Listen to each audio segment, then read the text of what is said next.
And we are joined by Congressman Steve Chabot from Ohio, ranking member on the House Small Business Committee, here to talk with us this morning about the effect of the pandemic, particularly on small businesses. Congressman, welcome to the program this morning.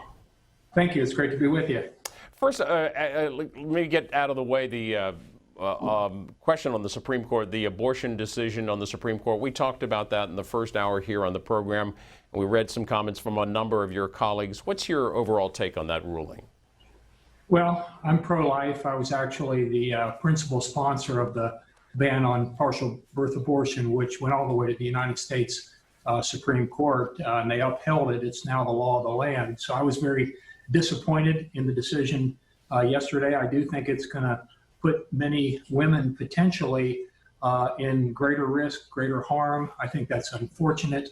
I think that certainly there should be much better protection by having a hospital involved in that very dangerous procedure. So I was very disappointed, particularly in Chief Justice Roberts, who has unfortunately moved much more to the left than where he was originally. But ultimately, presidents make those choices, and judges grow or evolve over time. And but I have to say, I was very disappointed in the decision. We're having you on the air this morning, a notable day for the Payroll Protection Program, the response, one of the responses of the Congress to the coronavirus pandemic, a deadline day for the PPP, and a headline here in the Wall Street Journal: companies raced to spend PPP loans. Recent changes in government rescue program came too late, they write, for scores of concerns.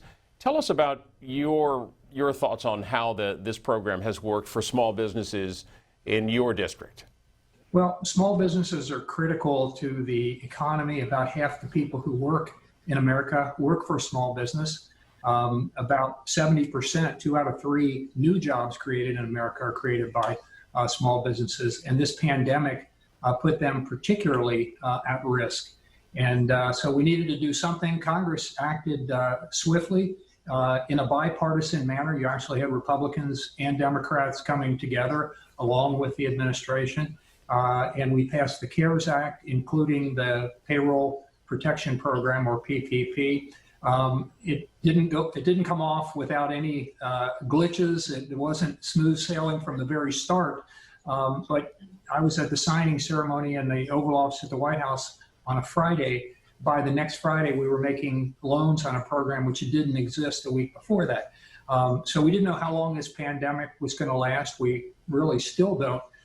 So, for example, we didn't know how long the payments going out should go before the loan's going to be forgiven. So 8 weeks was what Congress put in there originally. We made some adjustments. The program ran out of money within about 2 weeks, so we replenished the funding, again, in a bipartisan manner, Democrats and Republicans working together, which it ought to be more often in Washington. And then we made some changes to allow businesses, if they want to have those loans forgiven, to not just have an 8-week period for paying it out, but 24 weeks. So we wanted to make the program more flexible so more small businesses could survive this pandemic, because again, a lot of people work for small businesses and their families depend on that. So the program has really helped an awful lot of small businesses. Not perfect, and maybe we'll make some more changes, but it was the right thing to do. And I want to ask you about that. What concerns do you have in terms of small businesses now, with states slowing down some of their reopening, some states closing down? Things like bars, restaurants, even stores. Do you think the PPP as it stands now will be sufficient to get them through an additional couple of weeks, a month or so? Well, we don't know for sure. And there is about $135 billion still remaining in the fund. That's over $600 billion that the fund had, about $670 billion. That it had. So there's a fair amount of money still left, but as you indicated, today's the last day that small businesses can actually apply for that. So we're in the process of trying to decide what's the best use of that funding. Should we just pay down the national debt? We have a $25 trillion debt hanging over our heads, but we want to make sure this economy continues to move in the right direction. We had the strongest economy that we had in many years till this pandemic hit. And then it's a huge blow on the economy and obviously a terrible blow to those people directly affected, especially those families who lost loved ones. So we're working on that right now. What's the best thing to do? Do we need a new program? Do we need to wait and see how this money, ultimately goes through the economy and how many businesses are saved? It's something that's being considered right now. And again, we need to do this together. You have to have Republicans and Democrats working together or nothing's going to happen. Our lines are open for Steve Chabot, Congressman Chabot, 202-748-8001 for Republicans, 202-748-8000 for Democrats, and for Independents, 202-748-8002. We also have a line for small business owners. Love to hear from you, 202-748-8003. And before we get to calls, quickly, Congressman, the situation in your first district there, Cincinnati, are things mainly open? Are cases under control there? We're reopening, trying to do it in a very safe manner to keep the pandemic under control. Hopefully we're going to have a vaccine for this, but we don't know exactly when that's going to happen. So we still have to socially distance, wear masks under circumstances when we're out together. So do those common sense things that is going to keep us all safe. Our governor, Mike DeWine, and his top health person, Dr. Acton, were very aggressive in trying to keep this under control in Ohio, and didn't want to reopen until they were satisfied that it was the right thing to do. Again, we need to reopen. They did it in stages, but we have to monitor this as we go on, and testing is absolutely critical. So we're reopening, trying to do it safely, make sure we don't get more people infected. Let's hear from Gary in Newport, Kentucky, Republican line. Gary, you're on the air. Good morning, Representative Chabot. I'm right across the river from your district. Are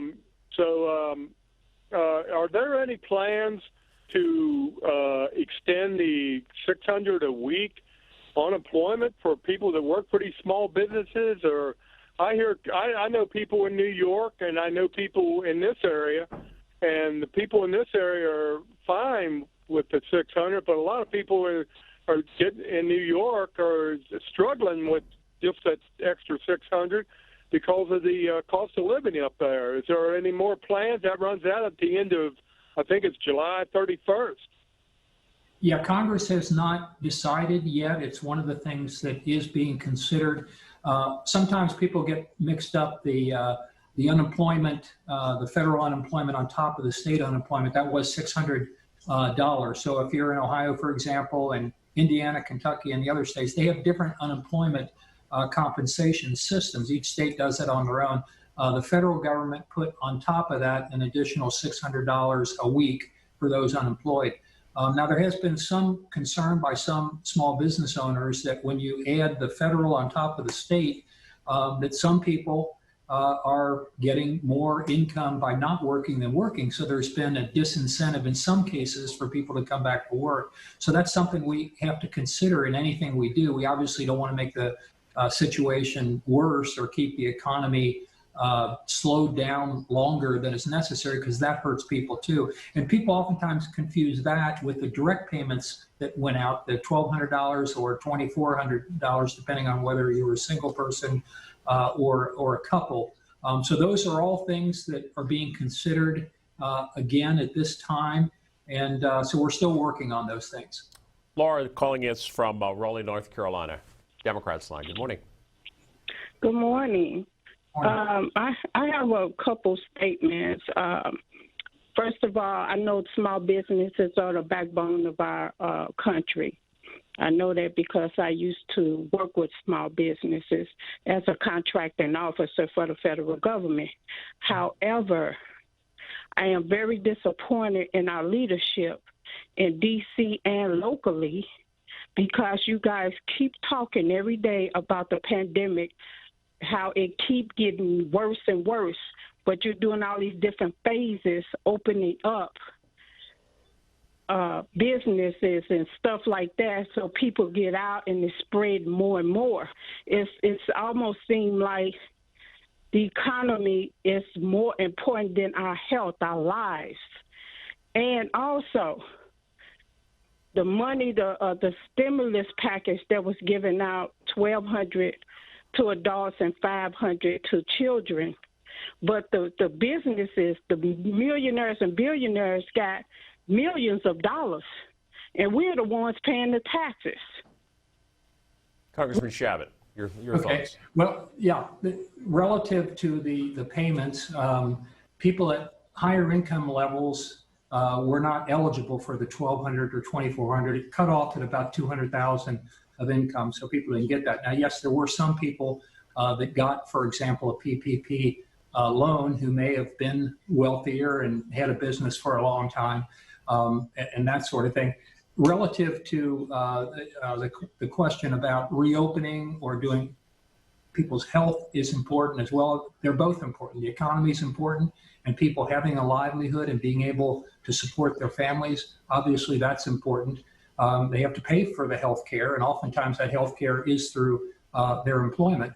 But we also need to do it safely. And that's the balance that we have to have. And that's why at the federal level, we didn't tell people how they had to open or when they had to open. The states weighed in, and states are doing that on a state-by-state basis. Mississippi, obviously, rural Mississippi is very different from downtown Manhattan in New York. So we have federalism in America. You know, we have a federal government. We also have the states, and you have local governments, city councils and county commissions and those types of things.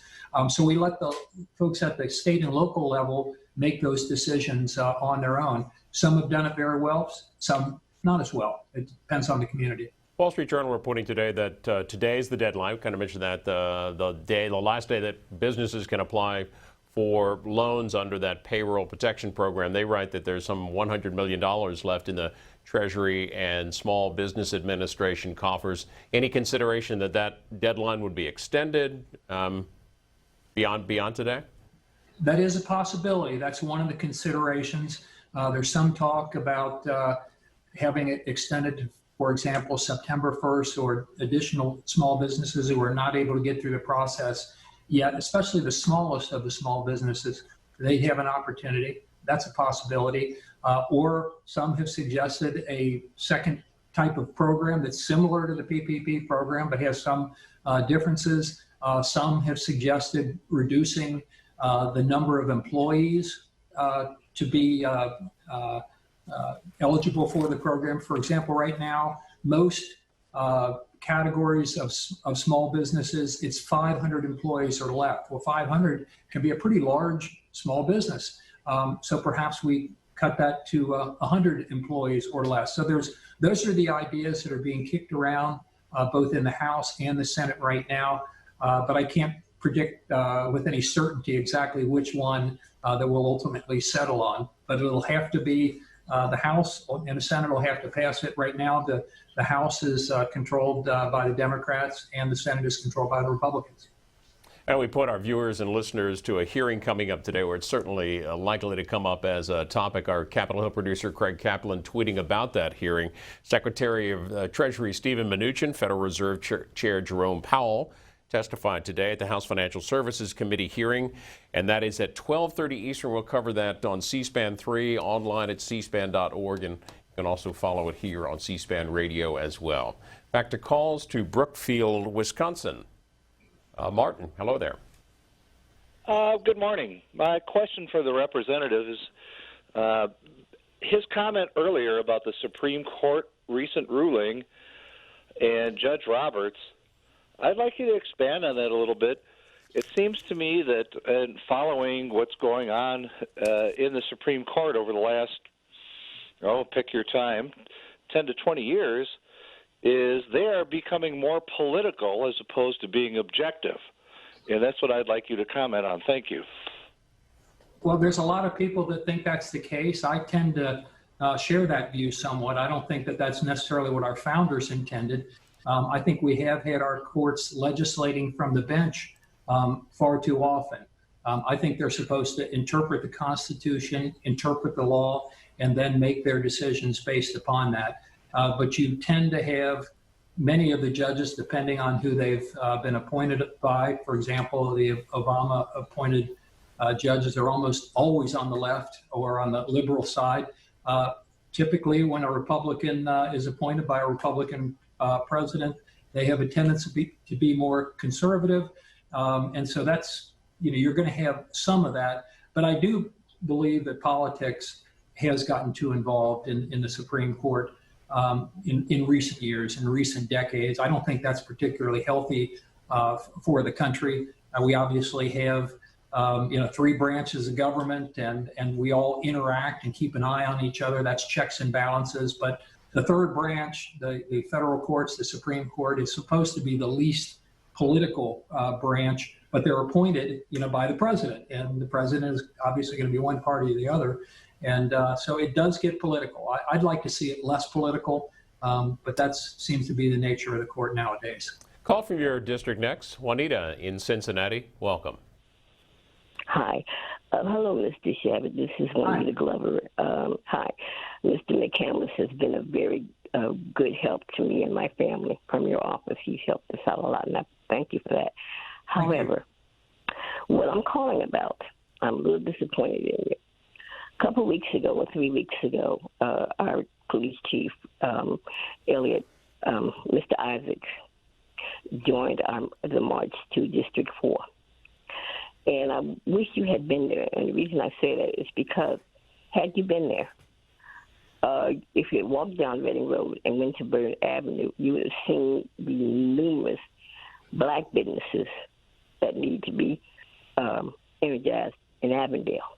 And what I want to know is, what are you going to do, or what plans do you have to re-energize these minority businesses in Avondale and the rest of the central city of Cincinnati?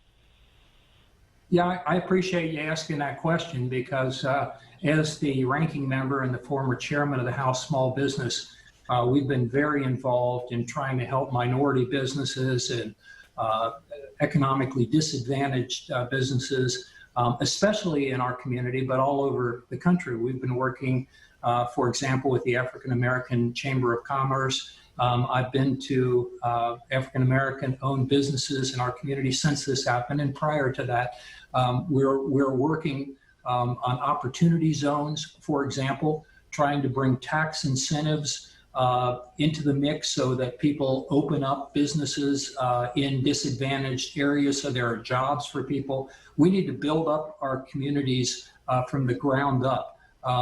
Too often we've seen that disadvantage be the fact that they can't open a business, or if they do, they don't have sufficient funding to make sure that you get through tough things like this pandemic. So that's why I visited so many of our minority-owned businesses during this time to see how the PPP program, for example, is working for them. So there's a lot that can be done. I've been doing that and intend to continue to do so. So I really appreciate you bringing that up. Thank you. Ruther Glen, Virginia. Next up, Alan on the Republican line. Yes, sir. I want to know why we give people on SNAP more money and never give it people on Social Security nothing.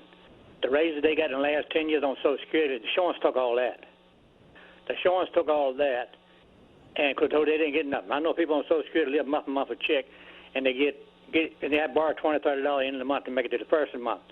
And I also want to know why we paying these people unemployment, certain states $1,000 to $1,500 a week. And the people that's working ain't never stopped by the pandemic. They're still working.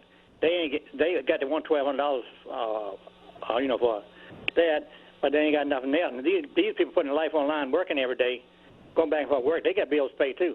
They got rent, they got house payment, they got car payments, they got to buy food, got to do everything. They ain't never stopped for the economy, Okay, Alan in Virginia, Congressman Chabot.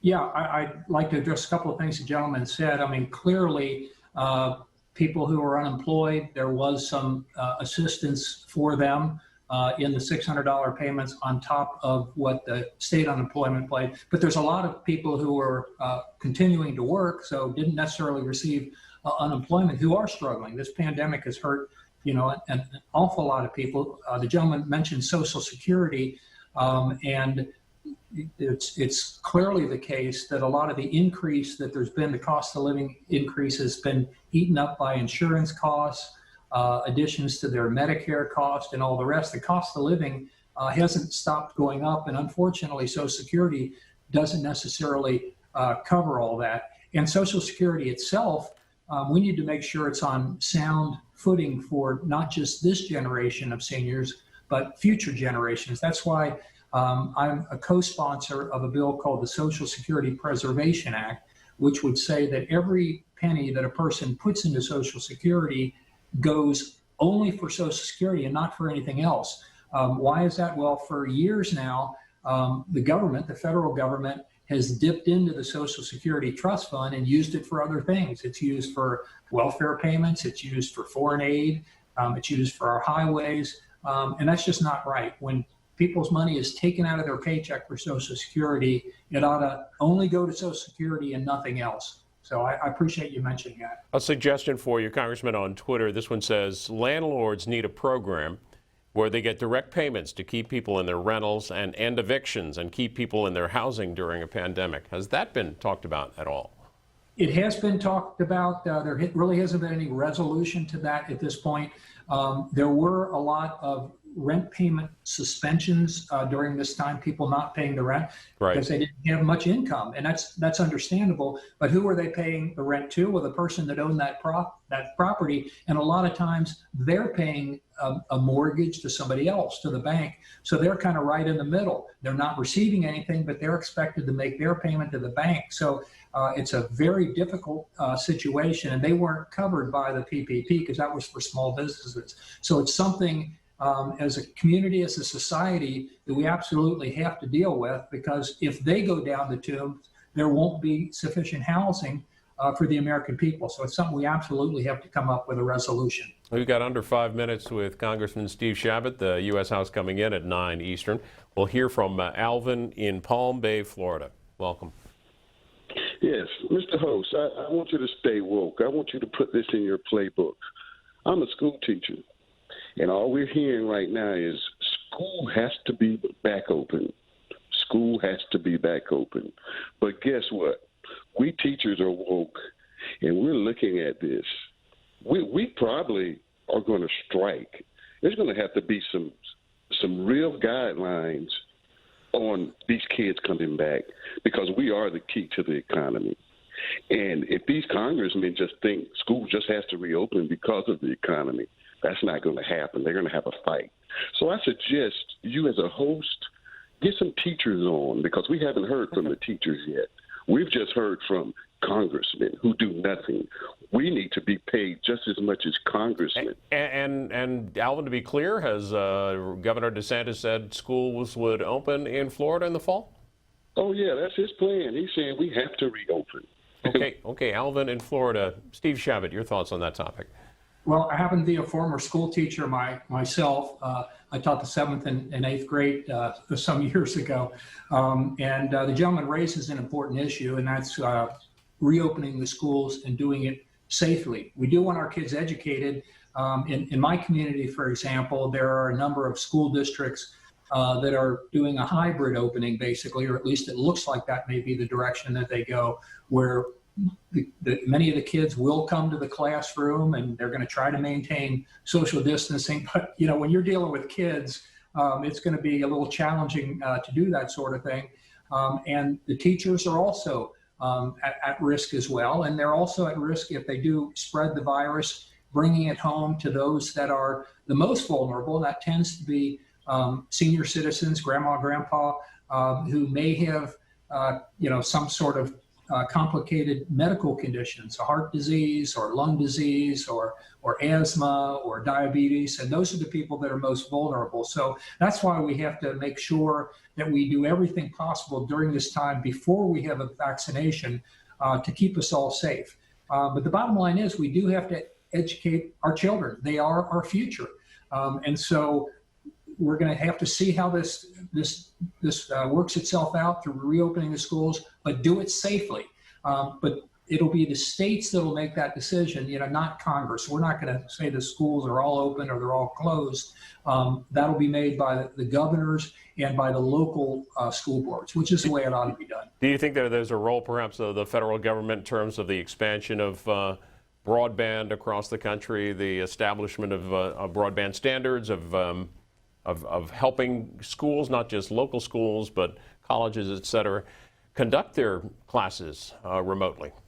Yes, that's an excellent point. We do need to improve broadband in this country, and it depends on where you are. Some have top-notch broadband, and some of the more rural communities not so well. So that should be part of an infrastructure bill. Not only should we be improving our highways and our bridges and our airports and our docks and waterways and all those things, but we need to improve our broadband. That's an important part of our infrastructure, and the schools are going to need those, and that would definitely benefit our kids if we can do that. Well, that's what's on the House agenda today, as a matter of fact. Congressman Steve Chabot from Ohio, 1st District there. Thanks for being with us this morning. Thank you very much.